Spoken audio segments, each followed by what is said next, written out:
Hi అండి, అందరూ ఎలా ఉన్నారు? మన నెల్లూరు స్టైల్లో బగారా రైస్ ఎలా చేయాలో ఈ వీడియోలో అయితే చూపిస్తాను. అలాగే మీరు ఎలా చేస్తారనేది అయితే కామెంట్ అయితే చేయండి. ముందుగా 2 కప్పు రైస్ అయితే తీసుకొని దాన్ని అయితే కడిగి పెట్టుకున్నాను. అలాగే పెట్టుకున్నాను. నెక్స్ట్ వచ్చేసి ఈ యొక్క ప్యాన్లో ఆయిల్ 1 స్పూన్ ఆయిల్ అండ్ ఒక 2 స్పూన్స్ నెయ్యి అయితే వేసుకున్నాను. అలాగే ఇక్కడ నేను చూపించాను కదా మసాలా దినుసులు అన్నీ అయితే వేసుకున్నాను.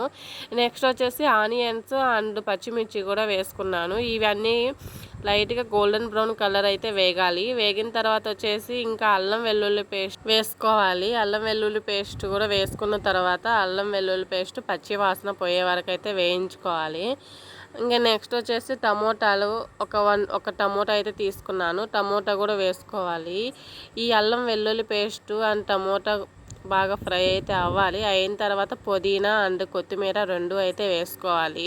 పుదీనా కొత్తిమీర వేసుకున్న తర్వాత కొంచెం సేపు వాడాలి. పుదీనా కొత్తిమీర వాడిన తర్వాత మనం ముందుగా నానబెట్టుకొని కడిగి పెట్టుకున్నాం కదా రైస్ని, ఆ రైస్ అనేటువంటిది ఇప్పుడు దీంట్లో అయితే వేసుకోవాలి. వేసుకున్న తర్వాత మనం బియ్యం అనేటివి విరగకుండా మనం అలా కలబెట్టుకోవాలి.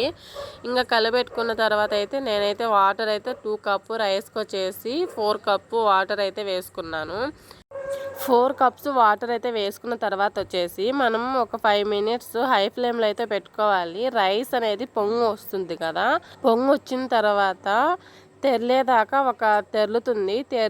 తెరలేదాకా అట్లా హై ఫ్లేమ్లో పెట్టుకోవాలి. తెరలిన తర్వాత వచ్చేసి లాస్ట్ ఒక 10 మినిట్స్ కానీ లో ఫ్లేమ్లో పెట్టుకున్నామంటే మన నెల్లూరు స్టైల్లో వేడి వేడి బగారా రైస్ అయితే రెడీ. ప్లీజ్ అన్ని సబ్స్క్రైబ్ అయితే చేసుకోండి. థ్యాంక్ యూ ఫర్ వాచింగ్ అండి.